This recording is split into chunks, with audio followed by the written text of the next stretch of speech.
জামাত ইসলাম বড় ধরনের একটা ডিজাস্টার থেকে রক্ষা পেয়েছে।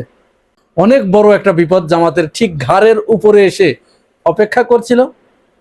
তাদের বিচক্ষণতায়, তাদের বুদ্ধিমত্তায় তারা আপাতত এই যাত্রায় রক্ষা পেয়েছে। তবে এখানে কিন্তু একটা ক্লু রেখে গেল, ভবিষ্যতে এই ব্যাপারে জামাত ইসলাম যদি আরো সতর্ক না হয় তাহলে এই ধরনের বিপদ তাদের সামনে আছড়ে পড়বে। ঘটনাটা একটু খুলে বলি। এই গত শনিবারে গুলিস্তানে জামাত ইসলাম চাঁদাবাজদের বিরুদ্ধে একটি মিছিলের আয়োজন করেছিল। পুরান ঢাকার ওই এলাকা গুলিস্তান, বংশাল, কাপ্তান বাজার, এই যে জায়গাটা আছে এটা খুবই ঘনবসতিপূর্ণ এবং দোকানগুলো ছোট ছোট ছোট ছোট দোকানে ভরপুর এবং এখানে হাজার হাজার কোটি টাকার বেচা কিনা হয় প্রতিদিন। এমনকি রাস্তার পাশে যে সমস্ত ঝুড়িতে করে স্যান্ডেল বিক্রি করে, জুতা বিক্রি করে, এরাও প্রতিদিন লক্ষ লক্ষ টাকা বেচা কিনা করে। এবং এইখানে পুলিশ কেউ কিছু করতে পারে না, এখানে সবসময় জ্যাম লেগে থাকে। যদি পুলিশ এই হকার উচ্ছেদ করতে যায় তাহলে উচ্ছেদ করতে করতে যায় আর পিছন থেকে ওরা আবার বসতে বসতে আসে। এইখানে প্রতিদিন হাজার হাজার কোটি টাকা শুধু চাঁদাবাজি হয়। এটা আওয়ামী লীগ আমলে যেমন ছিল, সবাই ধারণা করেছিল বিএনপি ক্ষমতায় আসলে হয়তো এটি বন্ধ হবে, কিন্তু তা তো হয়ই নাই, উপরন্তু আরো বেড়েছে। এখন দোকান প্রতি 10,000 টাকা করে না দিলে ওখানে অনেকগুলো দোকান তারা বন্ধ করে দিয়েছে। কোনো উপায়ন্তর না পেয়ে ওই এলাকার ব্যবসায়ীরা তারা জামাত নেতৃবৃন্দের কাছে গেছে, স্থানীয় জামাতের যারা নেতাকর্মী আছে তাদের কাছে গিয়ে এর একটা সুরাহা চেয়েছে যে কি করা যায়, আমরা তো ব্যবসা করতে পারছি না, প্রতিদিন এরকম যদি চাঁদা দিতে হয় এবং 10,000 করে টাকা না দিলে পরে দোকান খুলতে দিচ্ছে না, এর একটা ব্যবস্থা আপনারা করেন।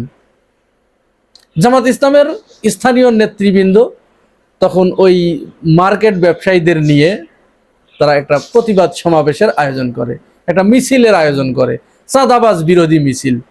কিন্তু অত্যন্ত দুঃখজনক ব্যাপার হলেও সত্য, এই মিছিলটি কিছুদূর যাওয়ার পরেই অপর প্রান্ত থেকে বিএনপির নেতাকর্মীরা এসে জামাতের নেতাকর্মীদের উপরে অতর্কিত হামলা চালায়। দেশীয় অস্ত্রশস্ত্র নিয়ে রড, হকি স্টিক, রামদা ইত্যাদি নিয়ে জামাত নেতাকর্মীদের উপরে হামলা চালায়। জামাতের প্রায় 20 জন নেতাকর্মীকে পিটিয়ে আহত করে। মুহূর্তের ভিতরে এই খবর ভাইরাল হয়ে যায়, ভিডিওগুলো চতুর্দিকে ছড়িয়ে পড়ে।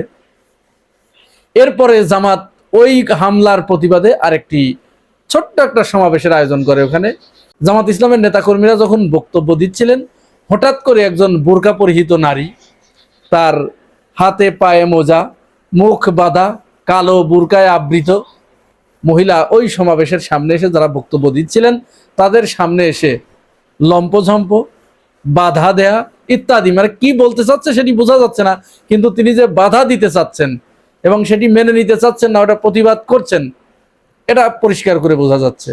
এখন তিনি নারী মানুষ, আসলে ভিতরে কি নারী ছিল না পুরুষ ছিল সেটি দেখার উপায় নাই, কিন্তু তিনি ওইভাবে যখন বাধা দিচ্ছিলেন, জামাত নেতৃবৃন্দ যারা ওখানে বক্তব্য দিচ্ছিলেন তারা অত্যন্ত ধৈর্যশীলতার পরিচয় দিয়ে তারা তাদের বক্তব্য এগিয়ে নিয়ে গেছে। আর একজন পুরুষ তিনি সামনে দাঁড়িয়ে শুধু তাকে এইভাবে থামানোর চেষ্টা করেছে, তার গায়ে হাত না দিয়ে। আপনারা চিন্তা করুন তো, আগে ভিডিওটা একটু দেখাই, তারপরে আর একটু বলি। আজকের সন্ত্রাস চাঁদাবাজ এবং দখলদার বিরোধী কমিটির আজকের এই সমাবেশ থেকে আমরা বলতে চাই, সন্ত্রাস যত বড় হোক না কেন, চাঁদাবাজ যত বড় হোক না কেন, এদেশের জনগণ যদি সন্ত্রাস। এই পুরুষ লোকটা কিন্তু তাকে অনেক বুঝিয়ে সুঝিয়ে সরিয়ে দেবার চেষ্টা করছে, কিন্তু তিনি সরছে না। আচ্ছা, একবার চিন্তা করেন তো, একটু মনে মনে ভাবেন, যদি জামাতের ওই যিনি ওই যে ঠেকাচ্ছে, মহিলাকে সামনে যেতে দিচ্ছে না, তিনি যদি কোনো মতো অবস্থায় তার হাতটা যদি ওই মহিলার গায়ে পড়তো, মহিলা কি করত? আর মিডিয়াগুলো কি করত? এটা একটা পূর্ব পরিকল্পিত, প্রি প্ল্যান। মূলত তাকে পাঠানো হয়েছিল এখানে যে তুই যা, যেই হোক, সেটা পুরুষ হোক আর মহিলা হোক। ওই বোরকার ভিতরে হয়তো পুরুষও থাকতে পারে, বিএনপির কোনো কর্মী বা সমর্থক, তাকে পাঠানো হয়েছে টোপ হিসেবে। আর এদিকে সাংবাদিক এবং দলীয় লোকদের সেট করে রাখা হয়েছে যে যখনই জামাতের লোকজন এই মহিলাকে গায়ে হাত দেবে, সরিয়ে দেবে গায়ে হাত দিয়ে, সাথে সাথে ভিডিও করে ফেলতে হবে এবং ছবি তুলে ফেলতে হবে। সমস্ত মিডিয়ায় ছড়িয়ে দেওয়া হবে যে জামাতের এই মুনাফেকগুলো পর্দানশীলা নারীদেরকে গায়ে হাত দিয়ে হেনস্থা করেছে। এটা তাদের প্ল্যান ছিল। আবার যদি ওখানে কেউ জামাতের কোনো নেতাকর্মী যদি অতি উৎসাহী হয়ে ওই নারীর ওই হাত মোজাটা খুলে ফেলতো বা তার মুখোশটা যদি খুলে ফেলতো যে সে আসলেই কোনো পুরুষ মানুষ কিনা, কারণ ওইখানে তো ওইভাবে যাওয়ার কথা না। একটা দল তারা সমাবেশ করছে, সে যত নিকৃষ্ট দলই হোক, ওইখানে আরেকজন গিয়ে সেই সমাবেশের সামনে লম্পঝম্প করবে, ওখানেই তাদের বিরুদ্ধাচরণ করবে। প্রয়োজনে খুব বেশি বিরোধিতার প্রয়োজন হলে তার পাশেই আরেকটা ডাকো।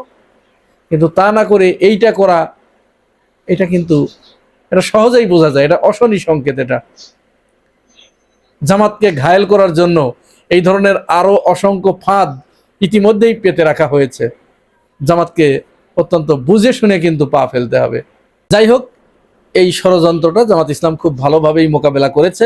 পরে তাকে অনেক বুঝিয়ে শুনিয়ে তাকে ওখান থেকে সরিয়ে দেওয়া হয়েছে, কোন রকম গায়ে হাত না দিয়ে বা কোনো টাচ না করে তাকে সরিয়ে দেওয়া হয়েছে। এখন আমরা যে বিষয়টা কথা বলবো সেটা হচ্ছে জামাত ইসলাম তো ওখানে চাঁদাবাজ বিরোধী একটা সমাবেশ করতে গিয়েছিল। তাহলে চাঁদাবাজ বিরোধী সমাবেশ করতে গেলে বিএনপি কেন জামাতের উপরে হামলা করলো? গুরুত্বপূর্ণ প্রশ্ন না? বরং এখানে তো বিএনপি আরো জামাতের প্রশংসা করা দরকার ছিল, বাহবা দেওয়া দরকার ছিল, তাদেরকে অভিনন্দন জানানো দরকার ছিল যে এই পুরন ঢাকায় যারা চাঁদাবাজি করছে জামাত ইসলাম সেই চাঁদাবাজদের বিরুদ্ধে নেমেছে। আমরাও বিএনপির পক্ষ থেকে জামাত ইসলামকে অভিনন্দন জানালাম এবং যারা চাঁদাবাজি করছে আমরাও তাদের বিরুদ্ধে এই যে মাঠে নামলাম। এটাই তো করার কথা ছিল।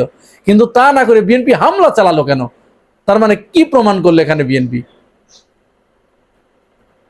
আসলে মানুষ যখন বধির হয়ে যায়, মুখ হয়ে যায়, তখন সে কি করে, কিং কর্তব্য বিমূঢ় হয়ে যায়। সে কি করে সেটা সে বুঝতে পারে না।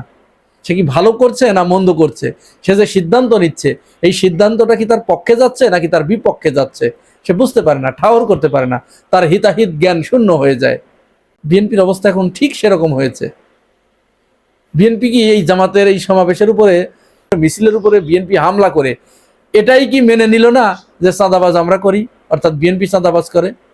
পুরো ঢাকায় যত চাঁদাবাজি হচ্ছে সব বিএনপির নেতৃত্বে হচ্ছে, বিএনপি এটা মেনে নিল না, এটা এন্ডোর্স করে দিল না? এটা তো এন্ডোর্স করে দিল, নাহলে বিএনপি কেন হামলা করবে? মজার ব্যাপার হচ্ছে এখানে বিএনপির নেতাকর্মীদের চেয়ে আরেক বড় নেতাকর্মী হয়েছে বংশাল থানার ওসি মাহফুজুল। এই মাহফুজুলের কাছে যখন জানতে চাওয়া হয়েছে যে এখানে হামলা হলো কেন, জামাত তো চাঁদাবাজ বিরোধী সমাবেশ বা মিছিল করছিল, এটা তো বরং আরো তাদেরকে প্রোটেকশন দেবার কথা ছিল প্রশাসনের পক্ষ থেকে বা বিএনপির পক্ষ থেকে, তাদেরকে সাধুবাদ জানানোর কথা ছিল। তা না করে উল্টো তাদের উপরে হামলা করা হলো। কেন হামলা করা হলো? উত্তরে ওসি বলেছে না, হামলা করা হয় নাই, তাদেরকে আসলে ওই একটু ধাওয়া পাল্টা দেওয়া হয়েছে, তাছাড়া কিছু না, হামলা টামলা কিছুই হয় নাই এবং আমাদের কাছে হতাহতের কোনো খবর আসে নাই। এই কিন্তু 20 জন আহত। এবং তিনি আরো একটি স্টেটমেন্ট দিয়েছে, এই ওসি বংশাল থানার ওসি, তিনি বলেছেন এখানে যে মার্কেট পরিচালনা কমিটি করা হয়েছে 5 জনের একটা কমিটি করে দেয়া হয়েছে, এই 5 জনের সবাই জামাত সমর্থক। জামাত সমর্থক হবার কারণে তারা এসেই শুরুতেই তারা এখানে চাঁদাবাজি হচ্ছে বা এই মার্কেট দখলের একটা পাঁয়তারা তারা শুরু করেছে। কার কথা? বিএনপির কোনো নেতার কথা না, কিন্তু এটা ওই বংশাল থানার ওসির কথা, যে মার্কেট দখলের একটা পাঁয়তারা তারা শুরু করেছিল, যার কারণে ওখানে আগে থেকেই বিএনপির নেতাকর্মীরা এটা বাধা দিতে যাচ্ছিল যে জামাতের হাত থেকে ওই মার্কেটটা উদ্ধার করবে, দখল থেকে উদ্ধার করবে। তখন সেখানে 200-র মতো নেতাকর্মী ছিল। অপরদিকে জামাত এই খবর পেয়ে তারা 20-25 জনের একটা গ্রুপ এসে এখানে মিছিল করতে করতে আসছিল। তখন একটু দুই পক্ষের ভিতরে ধাওয়া পাল্টা ধাওয়ার ঘটনা ঘটেছে, কেউ হতাহত হয় নাই। কি এই বক্তব্য শুনে কি মনে হলো যে ইনি থানার ওসি, নাকি মনে হচ্ছে যে বিএনপির কেন্দ্রীয় পর্যায়ের কোনো স্পোক্সম্যান? কোনটা?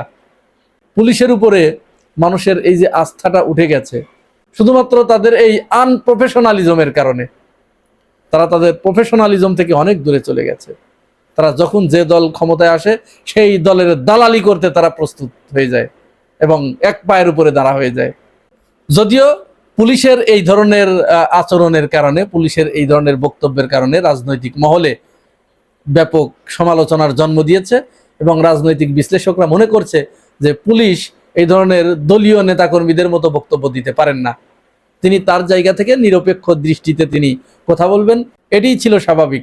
কিন্তু তিনি সেই স্বাভাবিকতাকে লঙ্ঘন করে দলীয় নেতাকর্মীদের মতো তিনি বক্তব্য দিয়েছেন, এটি কাম্য নয়। সর্বশেষ কথা, বিএনপি বিচক্ষণতার পরিচয় দিতে পারে নাই। সারা দেশে যে চাঁদাবাজি হচ্ছে, বিশেষ করে এই গুলিস্তান, পুরান ঢাকা, বংশাল, কাপ্তান বাজার এই এলাকা থেকে প্রতিদিন যে হাজার হাজার কোটি টাকা চাঁদাবাজি হচ্ছে এবং এইটা যে বিএনপির নেতাকর্মীদের দ্বারাই হচ্ছে, সেইটা জামাতের ওই চাঁদাবাজ বিরোধী মিছিলের উপরে বিএনপি হামলা করে সেইটা মেনে নিয়েছেন, এন্ডোর্স করে দিয়েছেন। প্রিয় ভাই ও বোনেরা, এই ব্যাপারে আপনারা কি মনে করেন জানাবেন মন্তব্যের ঘরে।